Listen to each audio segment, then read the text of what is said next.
The Comedy Grinder.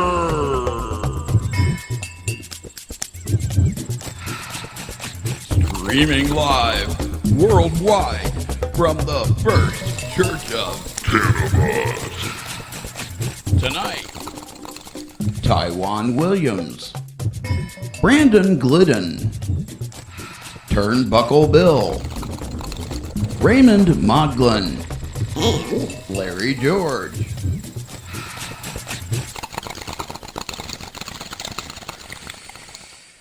Tonight's episode. Dude, where's my archangel?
Okay, understandable.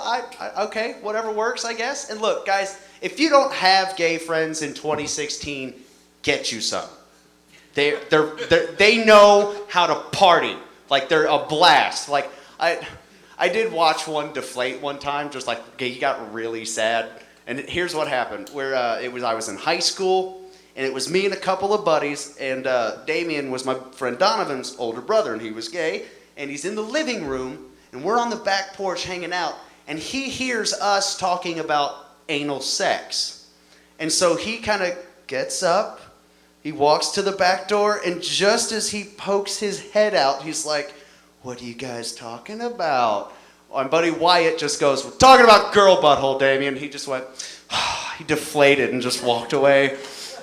But like a few years later, I'm on a roadie with Damien, and we're out in like the middle of nowhere, and I kind of know the area. And so he's driving, I'm looking at my phone, he hands me the blunt, I'm sitting there looking at my phone, we come to like a three-way intersection, and he goes, "I don't know where we're at." I'm like, "Go straight." And he's like,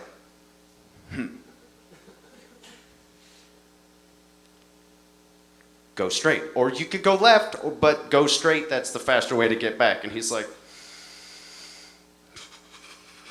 "I don't know how." It's like, "You cheeky bastard. Really?"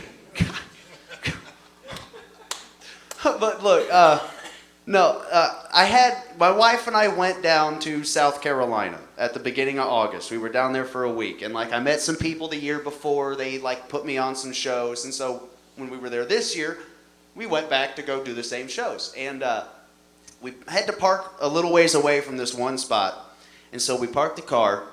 We're walking to the venue, and as we're getting there, this guy that I can only describe as, imagine the epitome of a southern redneck. He comes walking out of this bar, and I'm like, I'm just waiting to hear something, because I know from experience something's about to fly out of his mouth that's going to be a little ridiculous and on the Trump side of things. And so he comes walking out, lights a cigarette, and as a smoker, I lit one up naturally. And as we get past him, he nudges his buddy and says, "Man, those fruity bastards really know how to party." And I wanted to high-five him, just like, thank you for breaking the stereotype. You keep doing what you're doing, man. Well, my wife and I go do the show, and as we're leaving, we're walking back to the car, and that same guy and his buddy are now in their truck pulling out. And guys, just what you would imagine. It's like a lifted diesel truck with like a Confederate flag hanging off the tailgate. And as they're peeling out of the parking lot, this guy points at my wife and I and goes, "America ain't gay enough." And we were like, "Dude, what? What do we do with that information?" And so as we're walking past the bar, like the door guy goes, "What did he say?" And I was like, "I think he said America's not gay enough." And he goes, "What do you even do with that?" And it's like, we were thinking the same thing. And he goes, "Y'all want some free drink tickets?" And I was like, "Yeah, we want some drink tickets." And it was at this point we noticed that he's in like a pink mesh tank top with like an American flag thong and assless chaps. And he is, rocking it. And so we go inside, we claim our drink tickets, we sit at the bar. It takes us all of about 8 seconds to spot what the two guys in the truck were talking about. It's these four obviously gay gentlemen partying in the corner, and they're going ham. They got like glow sticks, they're wearing like cut off like Daisy Dukes, and they're singing perfectly to Cher. And I'm like, okay, come on, that's what they were talking about, right? And it was at this point, the guy working the door walks up behind my wife and I and goes, "That's kind of what I was thinking. Like, he had to see them, right?"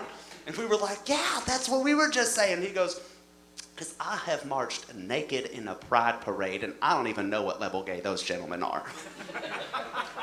But I am pretty sure they have beat the game." And I hugged that guy, because that's the best fucking line I have heard in like 8 years.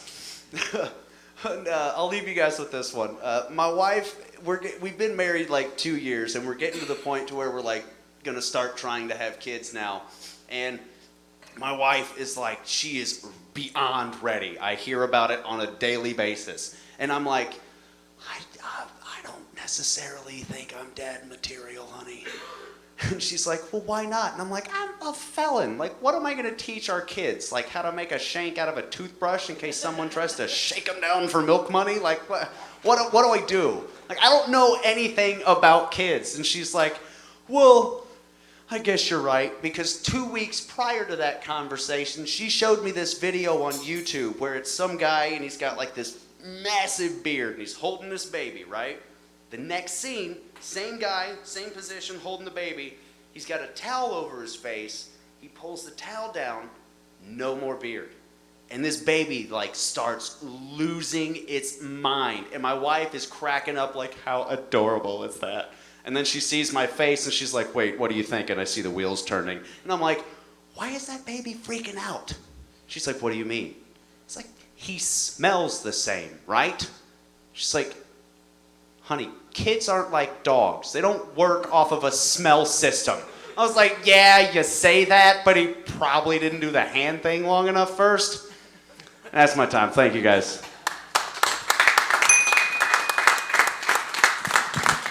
Yeah, keep that going for Mr. Brandon Glidden. All right, we are going to welcome a newbie to the stage here at the First Church of Cannabis. Everybody, please give him a nice, warm welcome. Welcome to the stage, Turnbuckle Bill. Woo! Woo! Going Ric Flair. Heck yeah. It's always nice to go into a new church and see a familiar face. How you doing? How you been since I saw you this afternoon? I ran into a friend of yours. His name's Bud. I invited him here because what better place for Bud than in a grinder? Do you agree with that? Yeah. You'd vote for that. Doing this kind of thing takes you to a lot of different kind of places and everything. Last week I was at an all Vietnamese comedy club. A small place called I Don't Get It. Everybody's name there was Charlie. And they all called me Joe. I didn't know if they liked the act or not, but I heard somebody say sucky, sucky long time. I guarantee you that made me very uncomfortable at that point. Had a tough day. I'm glad to see all you people and everything. This is good for me. I spent the whole day down in HR, not home run.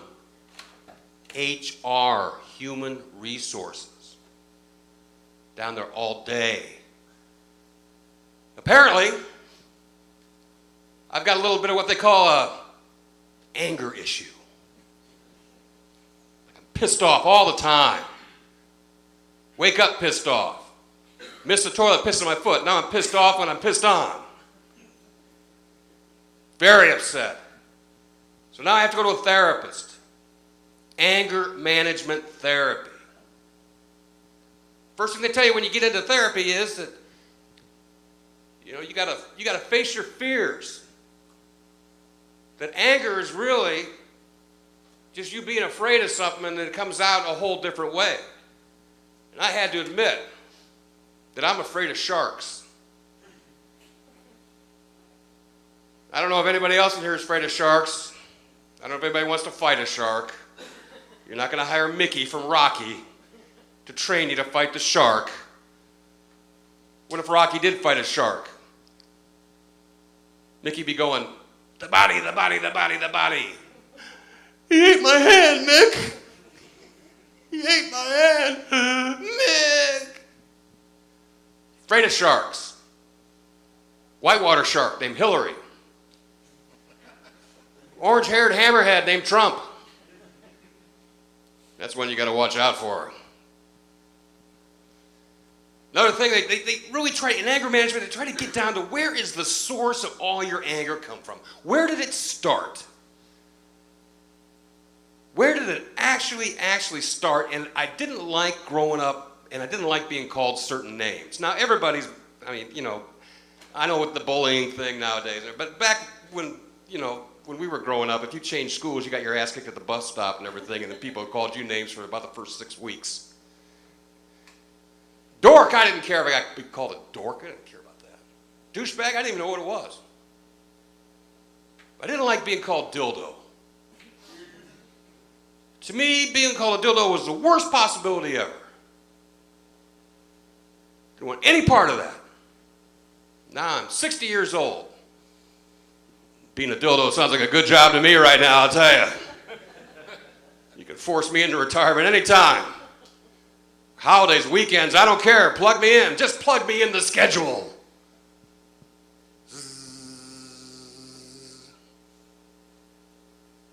Didn't like being called a dildo. Would really welcome it now. What else is kind of happening? I like this time of year. Got anybody a fan of this time of year? It's one of my favorites. Love it when the leaves turn. Right now, I guess we're in Indian summer when you have a day like the last couple of days. Indian summer.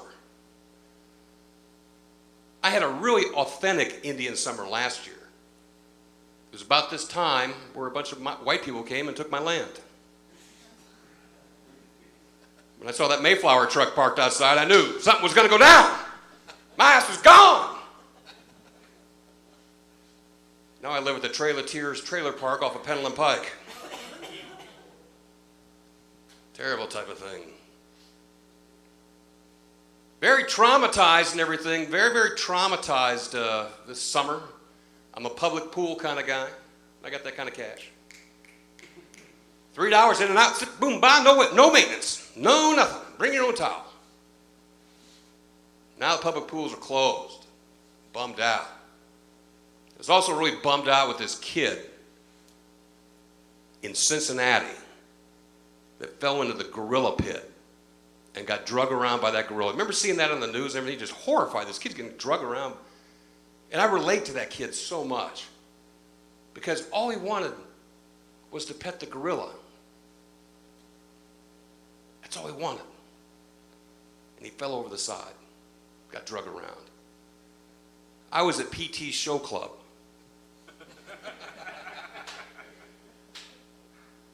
For lunch, actually.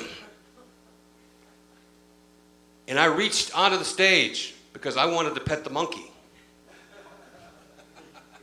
Always wanted to. But then I got drug around by a gorilla. Left out of Pendleton Pike.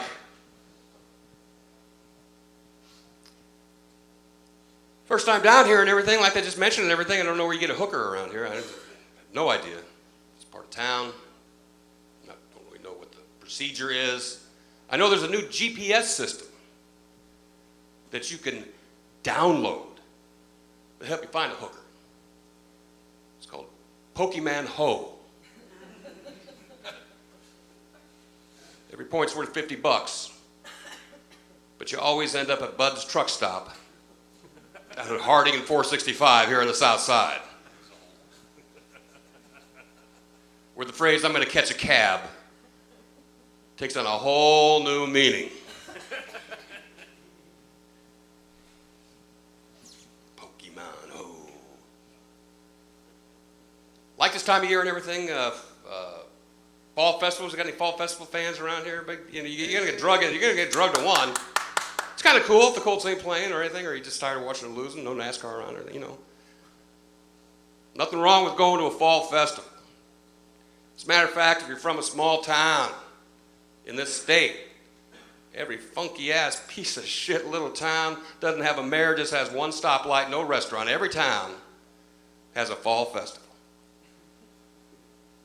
You got your Blueberry Festival. You got your Strawberry Festival. You got your Dingleberry under a covered bridge. Everybody's got a fall festival. Nobody shakes hands with anybody at the Dingleberry Festival, I guarantee you that much.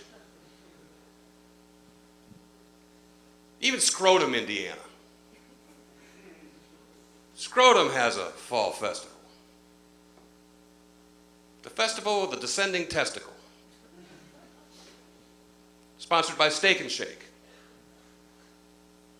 Everybody gets a chance to take home a sack when it's all over with. They're nuts in Scrotum. They're crazy. Get a chance to travel all over the state. It's different. It really is different in this state. Different between the northern part of the state and the southern part. In the northern part, you might come across a foreign exchange student You go down to the southern part of the state, you might come across a needle exchange student.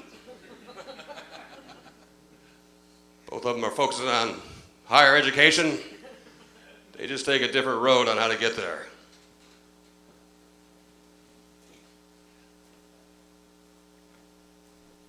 I live downtown. I'm a downtown kind of guy. Not one of these fancy schmancy apartments and everything. No, hell no. Hell no. I live right in between Tech High School and the women's prison.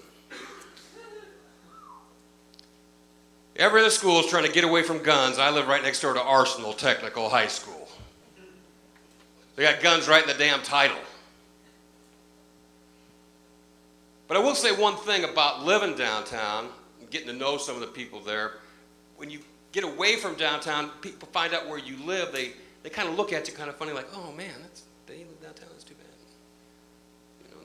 And they imagine that our kids that live downtown, that are growing up downtown, are not wanted.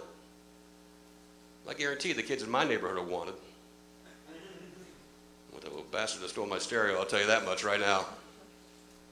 We don't have a valedictorian. We got somebody that's going to be predicted to be the one person that's going to be in the witness protection program.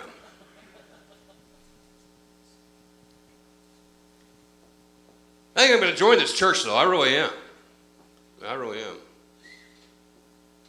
Church I go to now, a little bit different, the Church of the Bankrupt Soul. There's no collection plate, because everybody's in collection. Every sermon starts with either chapter 7 or chapter 13. You know it's a bad church when your minister is Peter Francis Geraci. See him on daytime television. It's the kind of church we got right downtown there. Microbreweries, all these breweries, quaff on, man. I mean, who would have thought that the economy would have been kick-started by having people making up their own doggone beer? Not just domestic beer anymore. You got beer, everything, all kinds of different beer. Even Viagra is getting into the microbrewery craft beer making. Viagra. Their two best sellers are Thumb Dick and Soft Pecker. I don't know about you, but I don't grab my best friend after a game of basketball and say, hey, let's go suck on a couple Thumb Dicks. What do you say? I don't sleep unless I have a Soft Pecker in me. The big beer down in our neighborhood now is a beer called Anal Exam. It's kind of hoppy.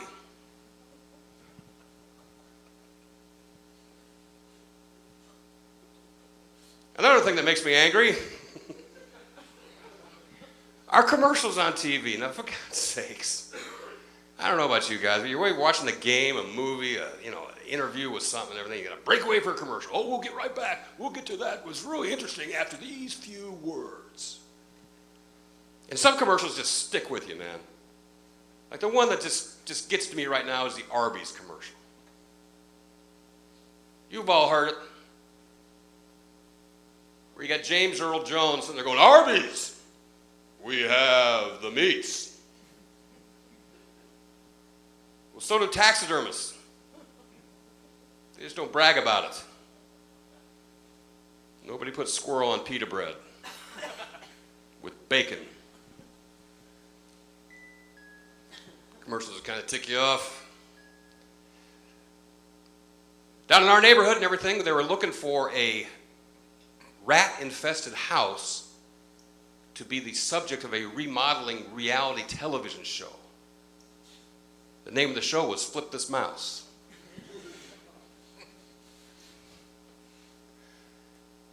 Reality television. We got any reality television fans in here? Anybody a reality television fan by name? Yeah, you guys kind of like it. Interesting shows. Sometimes they're a little whacked.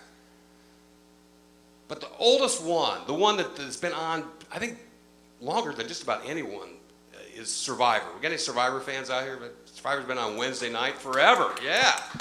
Hell yeah.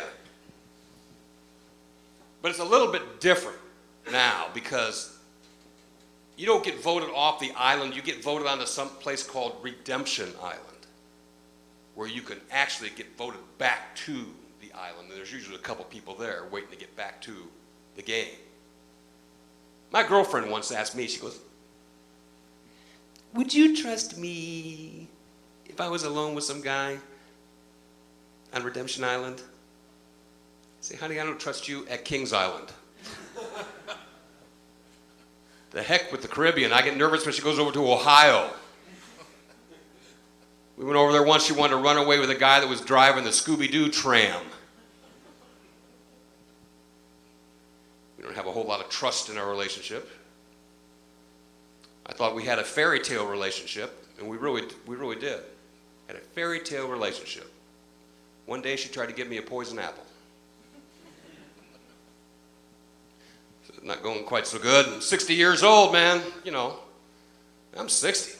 Tough to get back into the dating thing. Doing some online dating with a service now that very, very unique. It's a West African online dating service called EbolaHarmony.com. Apparently, I'm matched up with a parasite, so I guess they were kind of true to their word. 60 years old, man. I tell you, some of my friends, when they're single again at about 60, you think, I'm just going to go for a younger woman. I've got a lot of energy left in me. I'm just going to go for a younger woman. Well, dude, the only thing that's going to get younger is going to be your 401k plan because you can't keep up, Grandpa. And the guys will always come limping back. Going, I didn't realize how young she really was. I said, well, dude, when you find out you graduated from high school with her favorite uncle, that should have been a clue. If she doesn't know the Beatles, that's a bad sign as well. Somebody told me if I want to look younger, I'll walk around with my hat turned around backwards. Like, you know, take the bill, flip it around backwards. So I said, yeah, I'll try that. So I tried to walk into a club with my hat on backwards. I go, hey! You can't come in here with your hat on backwards. That's a gang thing. I'm 60 years old on a high fiber diet. What kind of gang am I going to be in? The Crips, the Bloods, the loose stools, yeah. You could really be afraid of us. Plus I'm going to have to take some gal downtown to my neighborhood. Oh, man. Don't have any good restaurants down in the downtown neighborhood where I'm from. We don't got a cheesecake factory. We got a cheese whiz factory. We got a family dollar. We got a family quarter. Got one lousy flea-bitten hotel down in my neighborhood that puts the date rape drug right on the pillow. It's called the Red Roofie Inn. I guess the Bill Cosby suite is still booked. The nice thing about the Bill Cosby suite at the Red Roofie Inn is you really don't have to pay for anything for about 38 years. No comment cards. Because when you're in the Bill Cosby suite, the last thing you want are lasting memories. Got kind of rolling around downtown there. Girlfriend, I can't trust her to go to Kings Island. Really kind of ashamed of myself a little bit because, you know, you get to find out in a relationship what you're really all about when you face adversity, right? You know, when times are good, everything's cool. But what about when times are bad? So we had our first really, really bad thing that's happened to us and everything, and I'm falling apart, man. I don't think I can handle it. Too much for me. She came home the other day and said she was diagnosed with a syndrome. She has a syndrome and she needed my support. She had something called restless leg syndrome. Apparently the symptoms are at 8 o'clock in the morning when I leave for work, she can't keep her legs together. I found out about it one day when some guy came over to get his card stamped because next time it was going to be for free. You can find her on Give Me Some Facebook under McAllister Sweet Tea to Go. Apparently she comes by the gallon.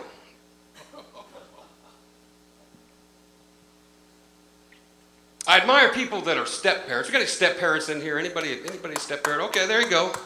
It's a tough gig, man. Oh, tough gig, tough for everybody. You know, I didn't end up marrying this girl and everything, but she had some kids. You know, and I had to try to put myself down to the lowest rung of the ladder in the family tree. Kid didn't like me. There's one boy, he didn't like me. He didn't like me. He didn't like me at all. I think it was because when I took him to get his school picture taken, I chose the milk carton background with the phrase, "Have you seen me?" on the bottom. You know you don't like your stepson when you try to build him a quicksand box. And there's a girl too. Yeah, there's a girl too. Very, very hard to encourage her. Very, very hard. Didn't have a whole lot of success. But she came home and said that she'd made the school band. She'd made the school band.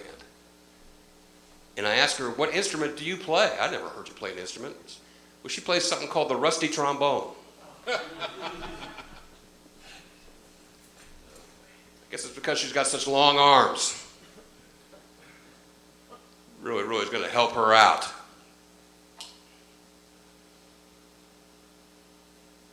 What do you guys think of Obamacare? You know, I couldn't really choose my doctor. I got hooked. I couldn't choose I chose a doctor that was dyslexic.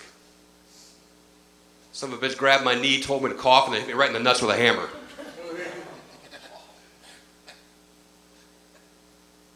What do you think happened to this one doctor that worked at the fertility clinic and substituted everybody else's sperm for his own? Remember that happened last month by 63? Wow. He's going to end up paying child support on 63 kids. Should have stayed home and jerked off. Well, I didn't say that right.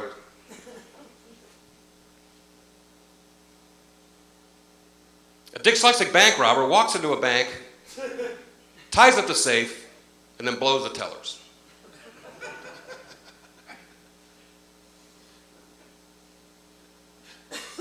Anger management's coming back to me again. It just circles around my head. One of the things they tell you that maybe I'd be happier if I would use some colorful phrases to promote happiness. And I said, well, like what? And he said, why don't you describe to people that you're as happy as a clam? And I looked right at him and said, do you realize a clam's ass looks like its face? Nothing really to be happy about there. More fun than a barrel of monkeys. How come I'd probably be the monkey that'd be on the bottom?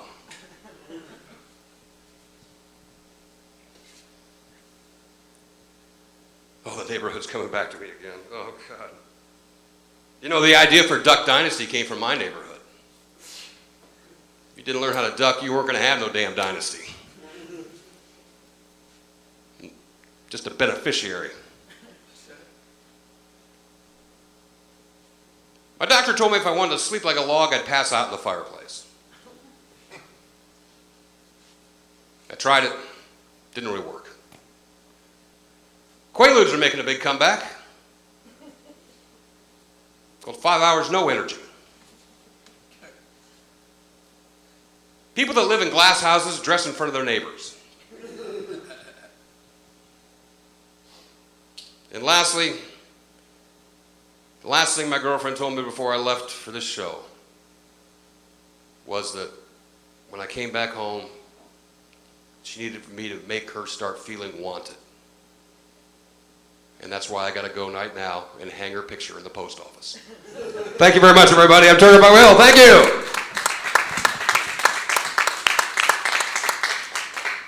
Oh, yeah. Keep that going for Turnbuckle Bill. And as usual, we are we're just going to keep things rolling right along as we like to do here at the church. Please welcome to the stage, Mr. Raymond Modglin. All right, hello and welcome to the First Church of Canada. Cannabis! Cannabis? Not Canada? No shit. Really? I thought this maple leaf looked fucked up. Sure gives a new term to the term high priest, right? How much was the cover? Did you guys pay cover? $4.20? Not Canada? Are you sure? It's going to make all these hockey jokes seem really out of place. Just recently, I had a really good event happen to me. I was recently baptized. One of you, thank you. On the bright side, I found salvation and eternal life. On the downside, I lost about 6 hours of my comedy routine. I've hooked up recently with a gentleman that does country and western, and I do the opening shows for him, and he just usually texts me the address, and I put it in Google. And last couple of weeks, we've been doing, I did 4 shows in Tennessee, a couple in West Virginia, and I used Google Maps. Anybody here use Google Maps? Did you know apparently Google Maps has a deliverance mode? Because some of the roads I went on do not check, shortest route, because you'll end up in places that you swear that all you hear is like the banjo. And I know that they were probably pretty good places for Tennessee, because the one guy actually had 2 cars up on blocks. So I figured that was probably the high end of Tennessee, but I still had to go on through. And nice round of applause. Anybody have children? I've got 6 kids. Sounds like Alcoholic Anonymous, doesn't it? I'm Raymond. Got 6 kids. And I love my kids, but recently I've noticed that kids are expensive. I meant like real expensive. I called them all in the kitchen the other day and said, hey, due to an economic downturn, I got to let one of you go. Immediately, the 18-year-old seniority walked out. So I turned to the 10-year-old and I'm like, sorry, dude. You're out. Little bastard's hired an attorney, claiming hostile work environment. But expensive. And the stuff that they want nowadays is way more expensive than when I was growing up. My 17-year-old said, Dad, I want an iPhone 7. I said, when I was your age, I got a skate. He said, ooh, skates. I said, no. Skate. I didn't get the second one to the next birthday. I spent that first summer just playing in the driveway and skating in circles the whole time. They're expensive. I finally couldn't take it any longer. I went out back the other day, fired the shotgun off, and told them kids that Santa Claus just committed suicide.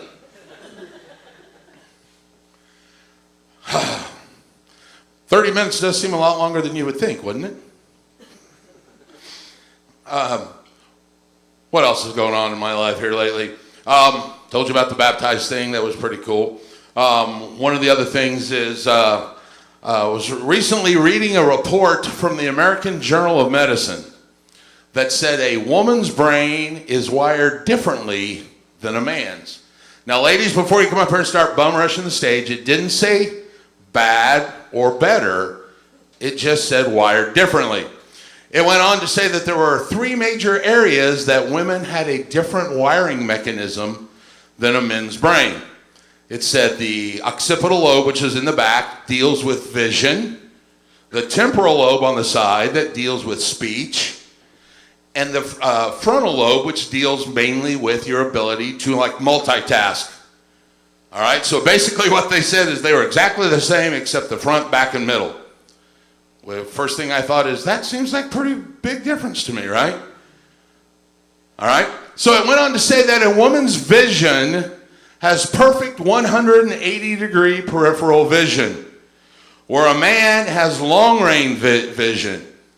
God made man a hunter. We see long range. Women see everything up close, 180 degrees. And guys, if you don't believe me, have you ever been in the car riding and all of a sudden your wife just go, wah! God, woman, you scared the crap out of me.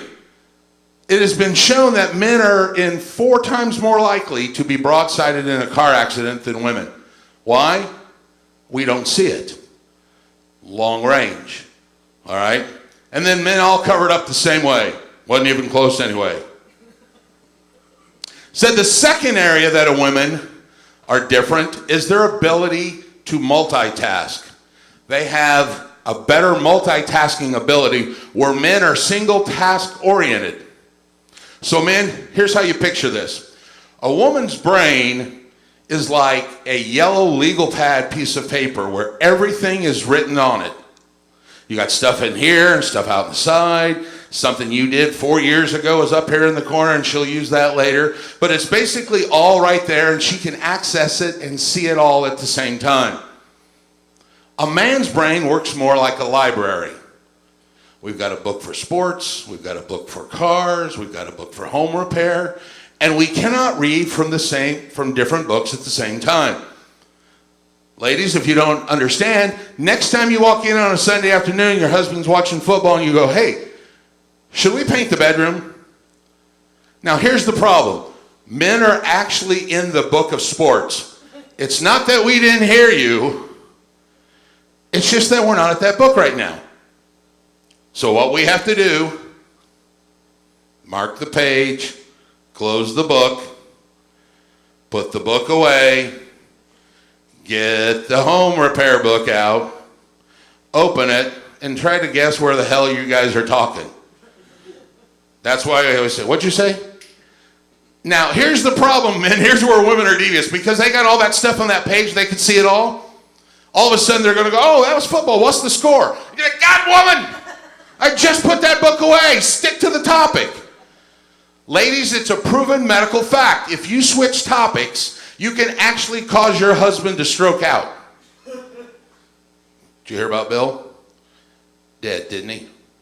Stroke. His wife changed topics on him 4 times in 1 minute. Poor bastard never saw it coming, did he?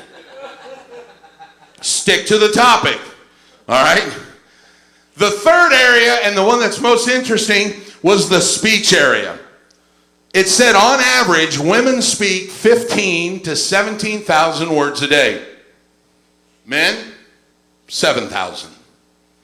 All right, ladies? When your husband comes home from work, it's not that he's mad or tired or doesn't love you. We're just out of words. And if it's been a long day, we might have run out of words around 2:30. All we can do now is point and grunt. Oh. And if you don't believe me, guys, next time you ask, sit on the couch and say, hey, have the remote control. Your wife will spend 30 minutes going, and you're like, by God, woman, shut up. I just wanted the remote control. Why is that? She still has unused words. They still have words in the tank, guys. We're sitting over here on empty. So ladies, do us a favor. If you've got something important to talk about, wait till the morning and I have a whole new batch of words to use. All right? So other than that, it said they were exactly the same except for those 3 areas. What else is going on? What can we talk about today? When I get bored, I do like to do stuff. And when I do stuff, I usually end up in trouble. And one of my favorite things to do, and I've been doing this for 20 years, all right? My kids hate it. My wife hates it. I absolutely love it. All right?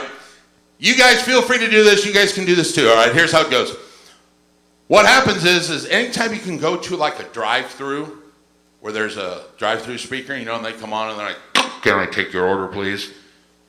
Yeah, I'd like a large fry, a Big Mac, and a Coke. Could you please repeat that? Don't you speak English? I said I want a large fry, a Big Mac, and a Coke. One time one of the kids got so mad he just got out of the door and said, hey, pick me up when you get around there. I wonder if he's still waiting. I got extra. So here's what you do. Drive forward. Now here's the key to this part, okay? Don't say anything else. Just stand there and do the transaction. And then when he gives you stuff, just as you pull away, look at him and go, oh, thank you very much. And drive off. All right? Now, I had to tell you that story so I could tell you this story. Because here's what happened the other day. I was sitting at the house and I thought, I'm bored. I want to do something. So I said, honey, I'm going to go to Home Depot. And she said, take Olivia with you. Because apparently that's the new thing now, is to have me take one of the kids with me. Because I guess her assumption is that if I have a kid, I'm not going to get in trouble. And after all, one of us has to be responsible. So she sent Olivia with me on this time. And I looked at Olivia and I'm like, you got your own bail money? She said, yeah. I said, okay, let's go. So that made my wife mad.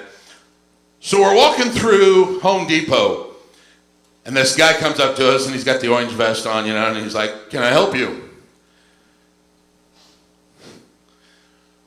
Yeah, I'm looking for the flowers because I got to put it in my mulch. He's like, I'm sorry, can you say that again? I said, I'm trying to plant the flowers, and I need the mulch. And he looks at Olivia. Now, Olivia's my angel. She's the godsend. She's the basket of which I'm putting all my eggs in, all right? He looks at Olivia and goes, what do you say? And I kid you not, Olivia stares him straight in the eyes and goes, I don't know, but he's sure to talk funny, doesn't he? And I'm like, yeah!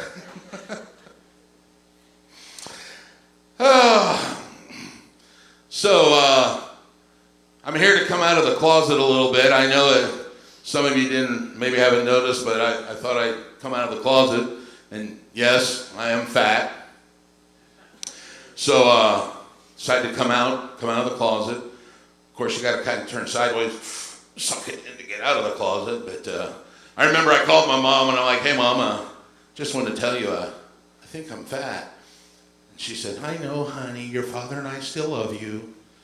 I said, oh, great. On a scale of fatness, I've obviously made it up to the untucked shirt fat, but I haven't made it quite to wearing shorts 12 months a year fat.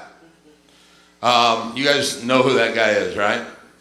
We all know that guy. Looking at my wardrobe, though, today, I did notice, I guess I have progressed up to slip-on shoes fat. So that's going to do something. Being fat's tough because you don't really get a chance to use all of the English language. For example, let me give you some phrases that you never will hear a fat man say. You never hear a fat man say, I'm hungry. You know why? Because we're always hungry. All right? I'm already thinking about second dinner right now. The other factor is because we know as soon as one of us say we're hungry, one of you skinny people are going to go, well, of course you are, you fat bastard. Look at you. What, you learn to eat while you were asleep? Another thing you never hear a fat man say is, I'm full, and mean it. All right? No, don't get me wrong. You'll hear one occasionally say, I'm full. That's code for I better stop eating because I'm scaring the women and kids. Some other things I don't think I've ever said in my life. No, go ahead. I'll take the stairs. Hold up a shirt. You got this infitted? Never said that. And you know, the worst part is, the other night I was in one particularly amorous mood with my wife, and she said, get off? I said, no, not yet. She said, no, of me. So I figured that was the time I probably ought to start thinking about exercising. But, you know, exercising takes time and effort and all that, and I thought, you know, that's just way too much work. I'll just start wearing black. Black makes you look thinning. Told someone the other day, I said, you know, if I wear a lot of black, I'll look a lot thinner. They said, dude, I think you need another shade of black because that one ain't cutting it. I'm like, screw you, Mom. So I decided I'd go to the doctor. So I went to the doctor, you know, and did the whole thing. And the doctor says, do you drink? And I said, like a fish. He said, do you smoke? I said, cigars? He's like, get on the scale. Now, you know you're in trouble when your own doctor is standing over your shoulder and goes, wow. So I got off the scale, and I see the doc, and he's like, chest pains, possible heart attack, pain in the right arm. I'm like, Doc, I'm not having a heart attack. He's like, no, I'm getting the paper ready for the next ER visit because it's coming. I'm like, okay, I get it. What do you want me to do?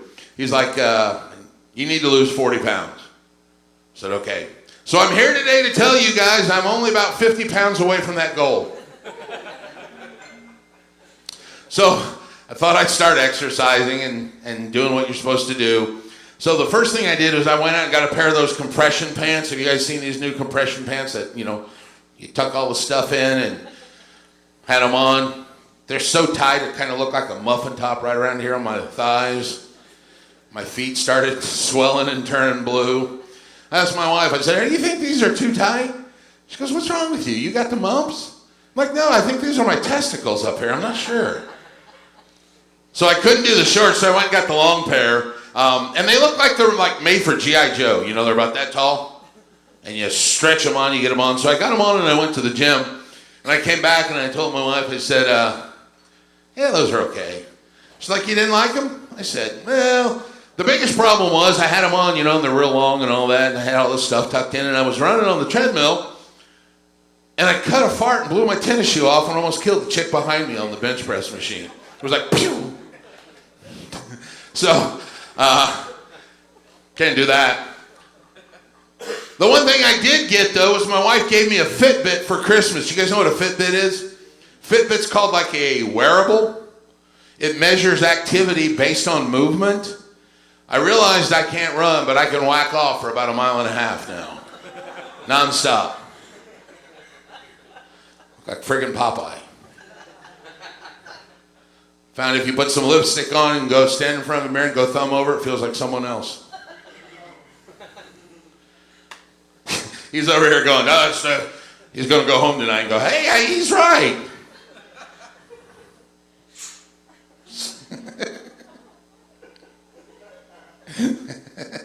You want me to repeat it so you can get the instructions down again?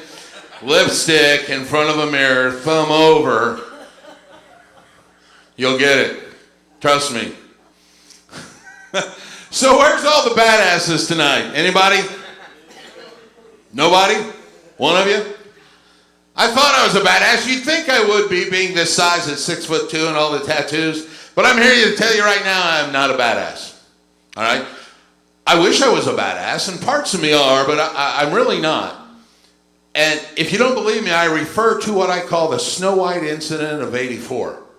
Because, see, here's how I found out. Went out with some buddies of mine, and we were at the club, and we were dancing and doing what we were supposed to be doing and all that.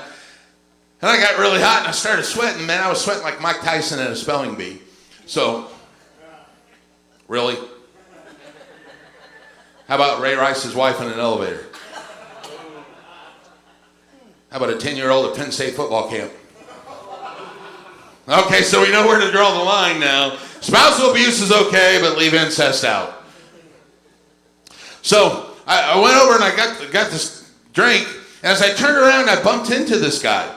And normally, you guys know how it is when you bump into somebody, you're like, "Hey, dude, man, I'm sorry, it was okay." But the guy that I bumped into was, I don't know really how to, okay, fuck it, he was a midget, all right?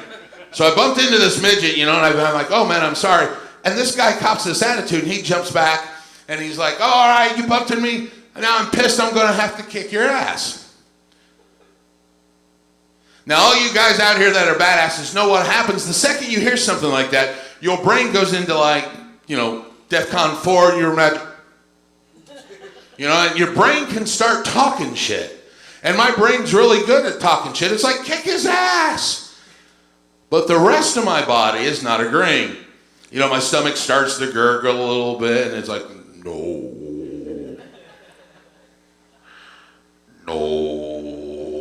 Kick his ass! No. Legs are like, we're not doing anything. Because of my stomach maybe was starting to grumble a little bit, I farted. Now my brain heard this as like a call to action. And before the rest of the body could weigh in on anything, immediately the brain says, oh, you're not happy, are you? Well, which one of those dwarfs are you? Now what happened from here on out was like slow motion. I could see it, like out of body. This little midget jockey dude starts this punch way down here in Alabama and starts swinging it. Immediately my brain is like, run! My legs are like, fuck it, we're not running because you can't take an ass whipping. So this dude just hauls off and clocks me dead center, Big Jim and the Twins. All right? Have you ever been hit so hard that you shit your pants? And I don't mean like, hey, I think this guy shit his pants. I mean like squirting out the top of your jeans, all like between the basic middle of your shirt. Basically, this little testicle sniper hit me so hard I shit my shirt. All right? Now my legs are like, oh, he should have fucking run. And my head's going, oh. And the legs are like, fuck it, we're out of here. And I fell to the ground. And here I am laying in the middle of this bar. I've got shit halfway up my shirt. I'm laying in a fetal position crying. And that was the day that I realized I'm not a badass. All right? And ladies, don't think that I'm sexist or anything, because now when things happen, my legs don't wait around. They're already looking for an exit. And I'll run your ass over. Ladies, I don't care if you're in the way. I'm out of there. And you guys are going to know it's me, because as soon as I run by you, you're going to look at your buddy and go, that guy shit his shirt? Yeah, that would be me. Apparently I've got a bunch of time. So how's everybody doing this evening? Anybody out here for fun? We're here to celebrate Larry and watch Larry do his funny stuff. One of the things that I was thinking about the other day was, when I was out in Tennessee, I was doing this show, and when we got done, I walked out in the audience, or in the foyer, and Gary, the guy that I opened for, was signing autographs. One of the guys came up to me, and he's from Tennessee, and he's like, hey, you a Yankee, aren't you? I said, I can tell. I said, well, I'm from Indiana. He's like, the South will rise again. I'm like, well, North will kick your ass one more time. He's like, dude, that's not funny. I'm like, chill out, man. It was 150 years ago. Let it go. But they were all interested in me being a Yankee up down there south, trying to tell them what to do. One of the other things that I noticed recently, we're trying to do the 6 kids thing. I have 6 of them. Yeah. And they're all mine, actually. The problem when you got 6 kids is that if parenting were like basketball, with 6 kids, man, you got to raise your game. With 6 children, I got to be like the Michael Jordan or the LeBron James of parenting, because these 6 kids will actually start trying to run plays against you. It's kind of like a game of 6-on-1, and I never get the ball. All right? So let me give you an example. The other day, I'm sitting downstairs, and I'm watching TV, and the youngest one comes down the stairs. All right? So he's first out of the gate. We call him the setup man. His brothers and sisters call him collateral damage. All right? So he comes in, and he's walking through, and as he gets right about in the middle of me, he stops and goes, Dad? Now, if you've got kids, you know when he says that, that's the beginning of trouble. And I'm sitting there, and I'm like, yeah, Sean. He's like, can I have something to eat? I'm like, yeah, go ahead, make yourself something to eat. Now, 2 or 3 minutes after Sean, come 1 or 2 more of the kids down the stairs. All right, these are called the instigators. Their job is to want whatever Sean has. I don't care if he's making a booger and mayonnaise sandwich. They're going to want it, all right? Because their sole purpose is to suck me into the conversation. And I know it's going to happen, but I can't stop myself. And I find myself 5 minutes later, I'm in there, I'm like, Sean, put that away. Come Connor, quit touching him, Sean. He's not touching you. Olivia, spill the milk. Pick that up. Now, here's where you have to elevate your game if you're a parent. Because as you're talking to them, the back of your head has to be counting.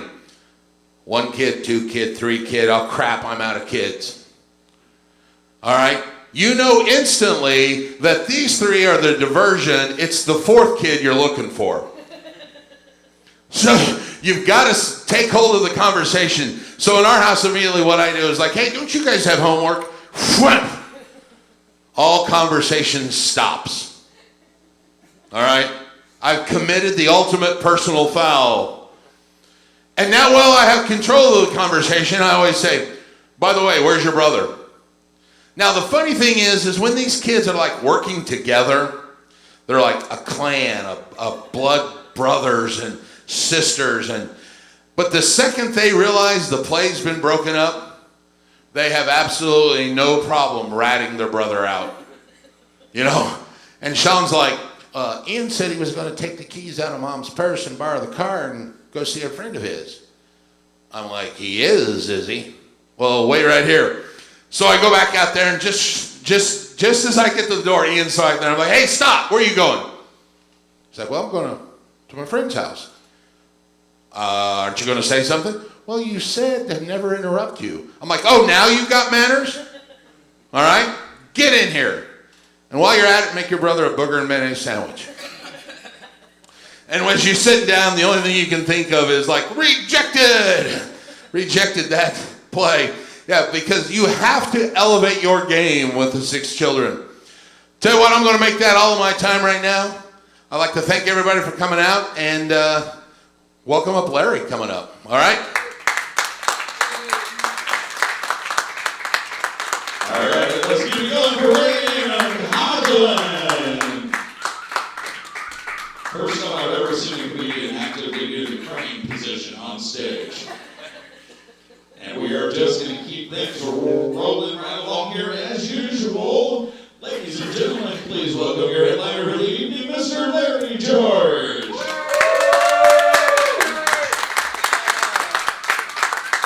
So we having fucking fun yet? Yay! All right. I am Larry George. Wow, I look around, I see a lot of good-looking people, and I'm glad a lot of good-looking people showed up tonight, because I'm always worried when I go out I'll be the only one. Originally I come from a little town called Brownsburg, Indiana. Now, I don't know if you're familiar with Brownsburg, but it didn't take me long growing up there to realize the name of that town was a hell of a lot more ironic than descriptive. I mean, at least neighboring Whitestown's a lot more upfront about it. And then, next door you got Zionsville. So, I kind of let you know what you're getting. Now, I'm so Brownsburg that I actually have a bulldog tattooed on my titty. That's how Brownsburg I am. Now, we're approaching 2017 rapidly, and I think it's time we move along with some of our expressions. I talk of what we use for using the restroom. I speak of taking a shit, taking a piss. I think they're kind of barbaric, they're a little archaic, and it's time we moved into the digital age. I propose, now wait for it, we use, are you ready? Logging out and streaming. All right? Makes your conversations about, your restroom experience a lot more interesting at your buddy's house, right? Hey man, can I use your restroom? Well, what you got to do? You got to log out or you got to stream. Because if you're logging out, I need you to use the upstairs with the plunger and the spray. I'm like, what, dude? You got 2 floors. You can afford 2 stories, but not 2 plungers? What's up? And just me. I guess I'm the only one that wonders that. No. I was challenged to come up with one for vomiting to move to the digital age. I said, well, sure, that's no problem. Defragging. Right? We'll use that in a sentence then. Oh, that's easy enough. Well, where's Becky? Well, it's after lunch. She's probably in the bathroom defragging. Because we all know Becky. She can't keep lunch down. I have an issue with millennials.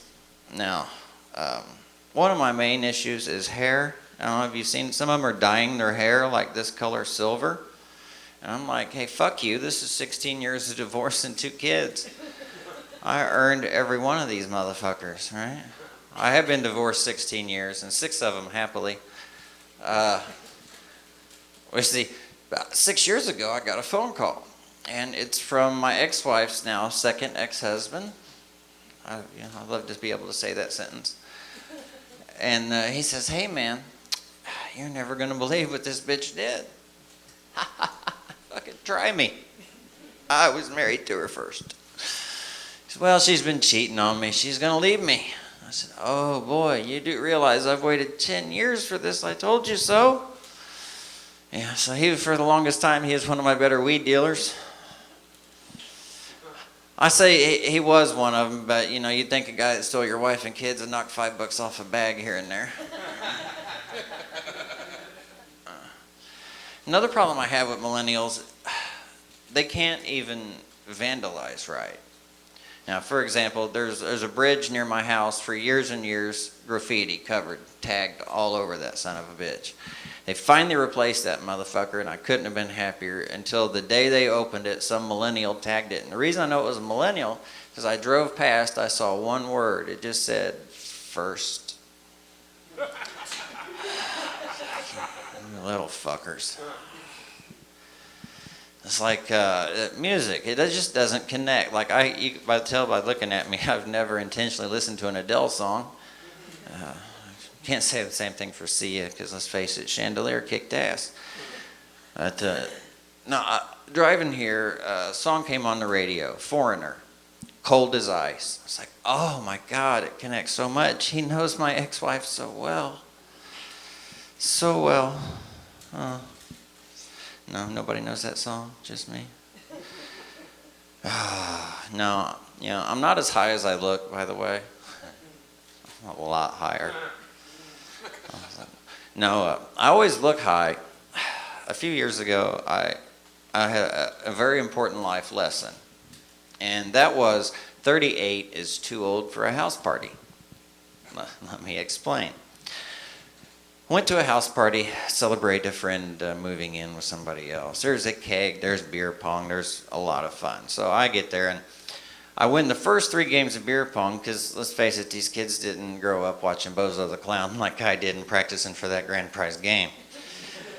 They had never seen the underhand approach. So I win the first 3 games of beer pong, kick me off the table. Like, you sons of bitches. All right, well, I sit down. Next to me, they sat 150 lemon drop Jello shots. It's like, ooh. Looked at them like it was a drunk Miley Cyrus at 3 a.m. That's a bad idea, but I'm probably going to do it anyway. So I had 4, 5, 12, I don't know. I kind of lost count on those. And, my last memory of the night, I'm standing in the driveway, and I'm talking to this gay black friend of mine. And why I mention he's gay or black has no bearing on the story. I just like to illustrate the diversity of my friends. We're having a conversation, and the next thing I know, I'm handcuffed to a hospital bed asking the nice officer what the fuck just happened. He thought it was quite comical. So, titanium nose, plastic eye socket later. 38's too old for a house party. If I've taught you nothing, let me teach you that. So I know I always look like I'm high. Now I get to do a neat party trick where I can blow smoke out of my artificial tear duct. That's loud. So I was in one of my doctor's office, and my doctor, she got moved from my general practice doctor. She got moved from regular general practice up to women's studies or something.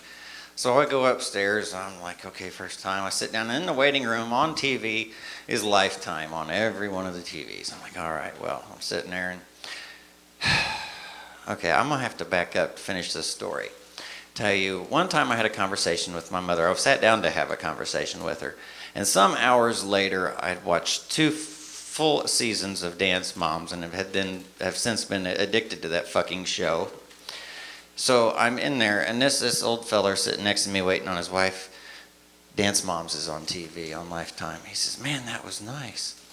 And me, at the time, 40-year-old man, looks at him and says, well, she fell out of her third turn, and her illusions were a bit sloppy, and her back foot was sickled. But otherwise, yeah. Yeah. So yeah, no. When you look like me, you have to then explain. No, man. I watch it with my mom. Yeah. So no, being 40 years old. See, no, well, I was a softball coach for 9 years for my kids, for my daughter. And one thing you learn coaching softball for little kids is that little girls are the most honest sons of bitches on the planet. They will walk up to you, man, you know, your shirt doesn't match your pants today.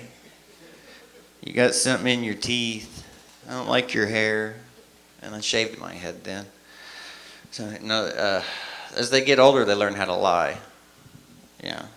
It's less fun for them. No, I do have 2 kids. We got parents here. Parents. I have one that's about to turn 20, and actually this month. And all through high school, she was National Honor Society. She's 4-year marching band. She actually marched in the Rose Bowl parade. When she went to college, her first year was completely paid for. She had 17 scholarships. Didn't have to pay a penny. Just goes to show you can drop them once. I caught her on the first bounce, so, you know, no harm, no foul. No harm, no foul. Now, my son, maybe if I'd have dropped him, there'd be an excuse for his grades. Well, allegedly, my son, he's about yay tall, so I don't know. It has been proven she was a cheating whore. Wait, I got to correct myself. I can't say that. I can't prove she ever got paid. Slut. Cheating slut. It's my daughter's in the Air Force now, and I'm quite proud of her. Although I'm not sure what she's going to do at 5'0" in the Air Force. I'm sure she looks funny running around with everybody else. I know I haven't talked to her in a few years, so that'll be interesting. I tried to prove that she got her brains from me by writing physics jokes, but the fucking punchline always comes out theoretical. Damn it. No, I did write one. You look like a smart crowd. Let's go ahead and throw the physics joke out there.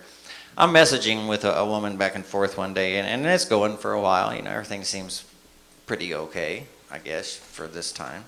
And she sends me a message, says, hold on a sec. And about 2.5 hours later, I started wondering, well, did she forget about me, or did I get stuck on the event horizon of a black hole?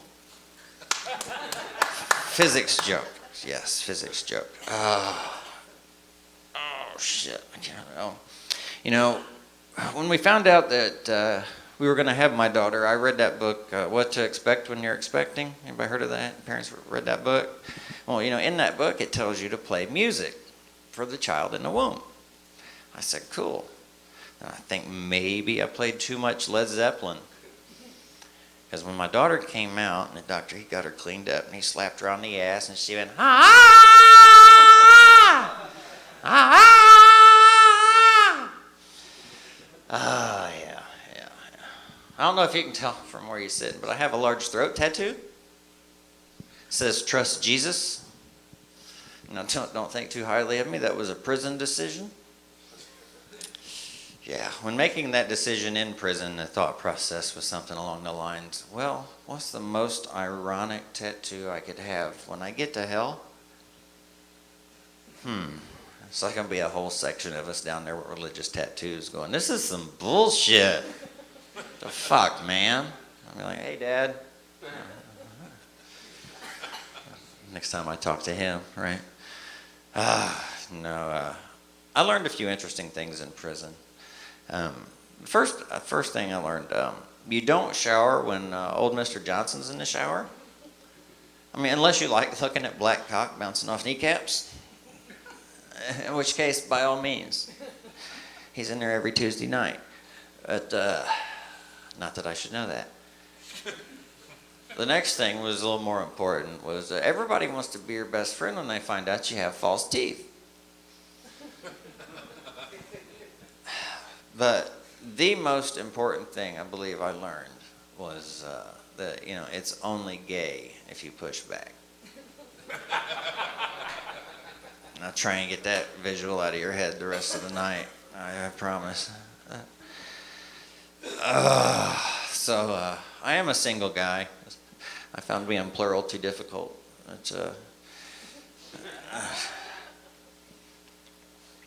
tell you the story. The last time that I got laid, it was late February, 2014. True story. And as a nice lady, she was a plumber. She spent her days running a sewer camera down people's toilets and looking at shit. So I guess I was an upgrade to look at at night. So she drank heavily, as I would too if that was my day job. And one night, she got off work a little early, and I made dinner. I made a great dinner. I made a pork chop so good it'd make a vegan kill a fucking pig to get another one. I'm telling you. I made pork chops. I made some mashed potatoes, some fresh peas. I mean, I did the whole thing. Ate so good. She filled up. About an hour and a half later, we're in the bedroom. Shit's getting hot and heavy. Okay, we're in the middle of fucking. And out of her mouth comes, "Oh, Dusty." Wait a minute. My brain said, "Oh, I'm Larry." My penis went, "Well, I'm Vlad, the Impaler." Dusty's this, oh no. So I got up and left. And you guys, I'd like to tell you, I thought I was manly enough that I'd just keep going, fuck it. No, you're not just going to keep going if that happens to you. I speak from experience. No, so now I have this fetish. I don't know. Maybe I don't know if you think it's odd. Because I want to fuck a dwarf. I'm not talking like 3 foot tall. I'm not, I'm 4'10", legal limit. Legal limit. It's just for once in my life, I want something about me to look above average. I'm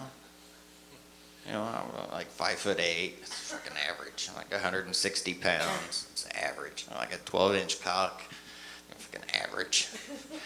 5'8's not average. I should stop measuring that with the architect's rule, I think. Maybe. No, it's nothing to be ashamed of, but nothing to brag about either. I can tell you that right now. I keep playing with my hair. I decided to grow my hair out. I do it to donate wigs for kids. It's a nice organization, gives wigs to kids with cancer. I used to do it for Locks of Love, but they started charging the kids. So I was like, no, we don't charge sick kids for my hair. We'll give it to them. I'll find one. I'll give it to them. And when I decided to grow it out, I was like, well, what can expedite that? For those of you who get the physics joke, that means make it grow faster. I found some of that Mane and Tail shampoo and conditioner. Anybody heard of that? Is it just me and every woman I've ever dated? No, I noticed after about 6-8 weeks of using that, I had this tuft of hair about 8-9 inches long growing out of the top crack of my ass. And I was all like, whoa, nay.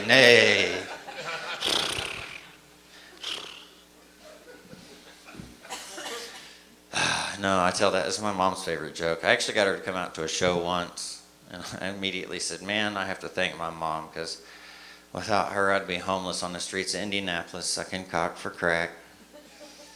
Of course, I'm kidding. I haven't smoked crack in years.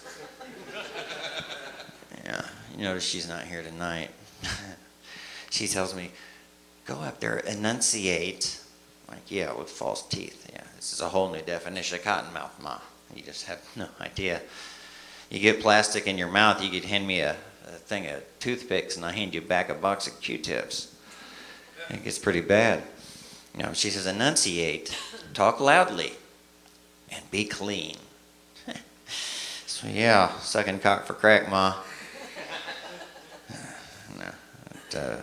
I love my mom. She simultaneously, she takes credit for me being funny and yet won't laugh at anything I fucking say. Like, how exactly does that work? I have Crohn's disease. It's a shitty disease. Not as shitty as diverticulitis. Medical joke.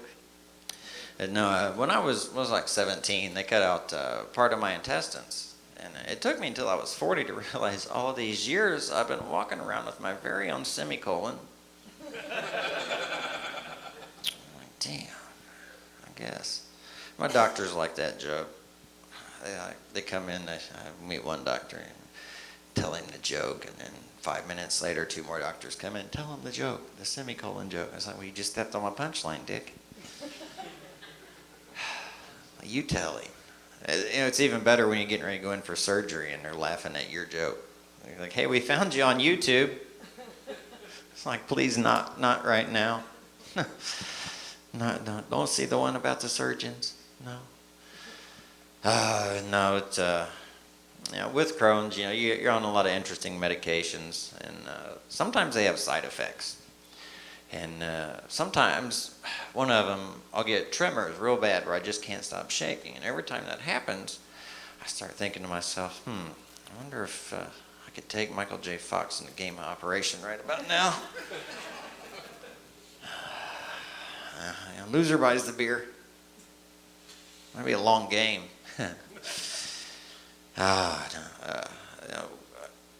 There are 2 types of surgeons that I've come across in my facial reconstruction and my semicolon addition, or subtraction. I guess it would be a subtraction.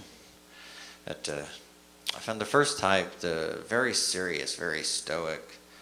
When I went in, I have kind of a large nose, and I went in and I'm talking to the plastic surgeon, and half jokingly I said, well, my nose is kind of big, Doc. You think while you're in there, just kind of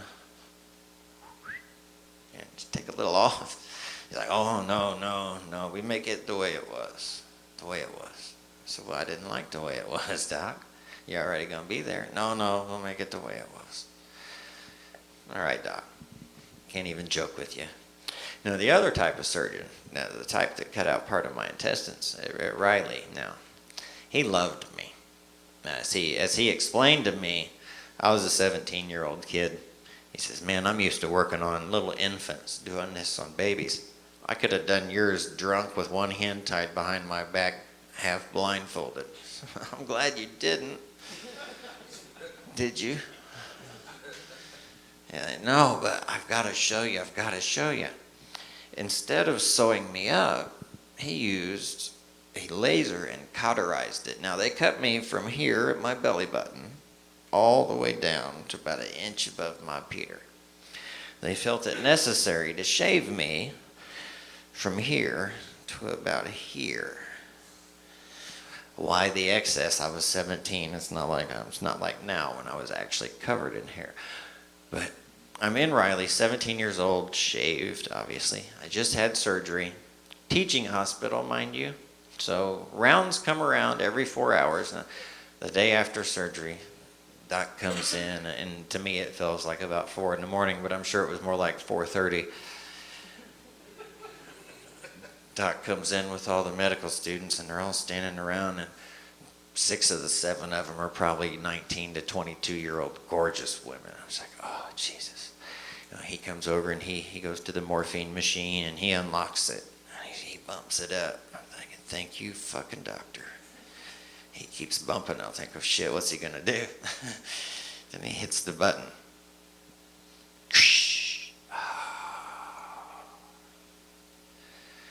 Rips the blanket off. Ta-da!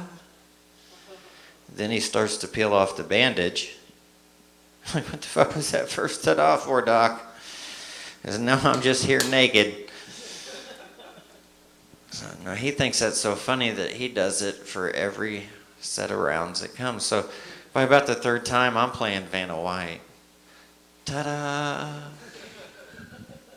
He's just so proud of it. But I'll never forget that first time when he actually does pull the bandage off. And the smell of that cauterized, that burnt flesh comes up. And I go, oh my God, I'm going to throw up. And he starts laughing at me. And he says, no, you're not. I said, oh yeah, Doc, I know this feeling pretty well.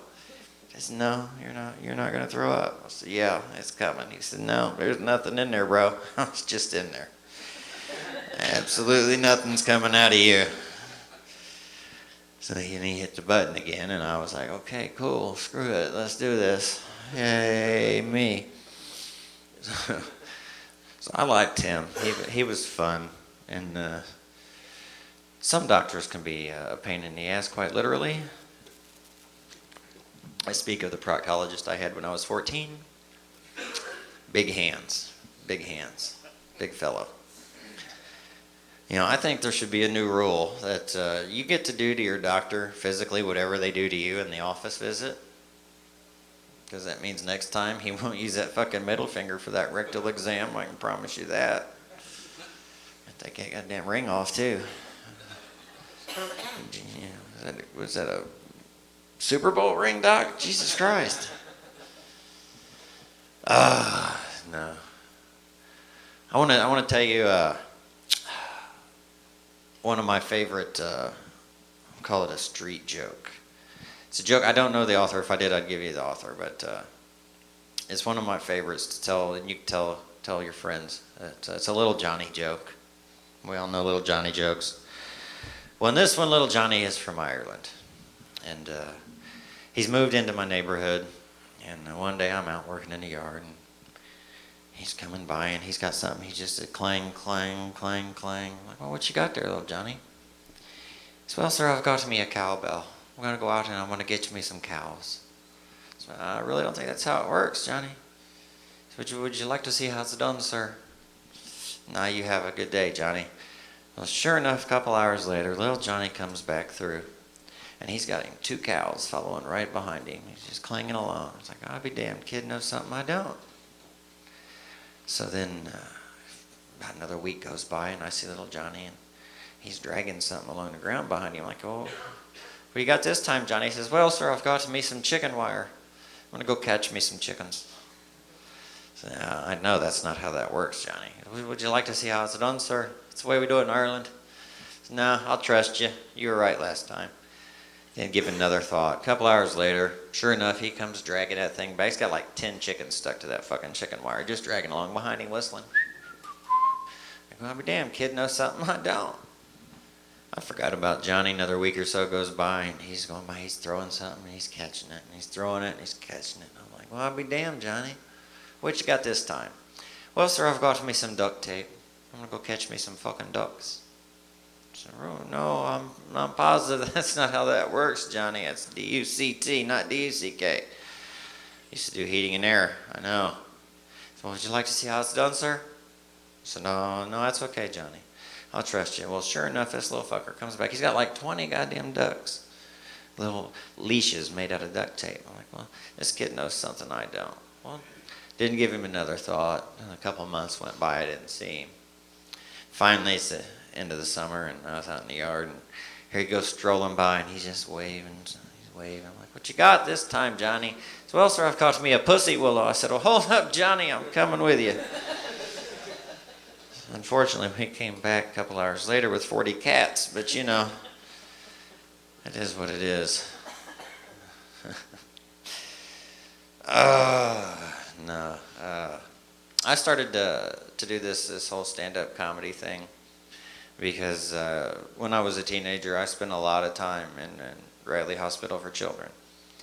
And in that time, I watched a lot of comedy. I watched a lot of stand-up. I watched a lot of sitcoms. So many that I could damn near tell you the next line of every sitcom that they write out there now, and it's annoying. But I was given that gift of laughter, and I fully believe that has helped me stay alive and healthy at 41 years old now. And I said, back then, way back when they told me I could no longer be a cop, I'm like, thank God, I don't get to be a murderer. But ooh, I hit a soft spot. Sorry. But no, I said, well, if I can't be a cop, then what can I do? One day I'm going to get up there and I'm going to tell jokes. I'm going to give back that joy that I was given and that healing. And I continue doing it now, just a little over 2 years on, because I am highly addicted to the laughter and the applause. And it's nights like tonight that I got to thank everybody for not feeding my addiction too bad. All right. No, jeez. I really didn't want to do another joke. Shit. So I wrote I did write a joke one day driving down the road. Well, I won't do that one. I'll tell you. I was walking through my neighborhood, and I try and build up step count every day because I'm a lazy fucker, and I'm obviously unemployed. Look at me. I'm walking through the neighborhood. A little game I like to play is what drugs can I get at which house? And I look for the Monte Carlo on 24s in the garage with a minivan and a 19-year-old white girl chasing her mixed baby around the yard. I can get my weed there, walk down the street a little bit, see the University of Kentucky flag. Well, there's the meth stop. Keep on walking. And get to my house, and there's like 3 SUVs and 49-year-old outside playing with his BB gun. Probably get anything you want in that house. Yeah. When people say, well, I know a guy, that's me. They know me. For the longest time, I was an independent distributor in the pharmaceutical industry. Those of you who don't know, that means I was a drug dealer. Not a very good one, although I've never been in jail for it, so I guess I wasn't that bad of one either. Now, I decided if I'm going to go out here and be public, I had to stop doing that shit publicly. No, I'm Larry George. That's my time tonight, folks. Thanks for coming out, Cannabis Church.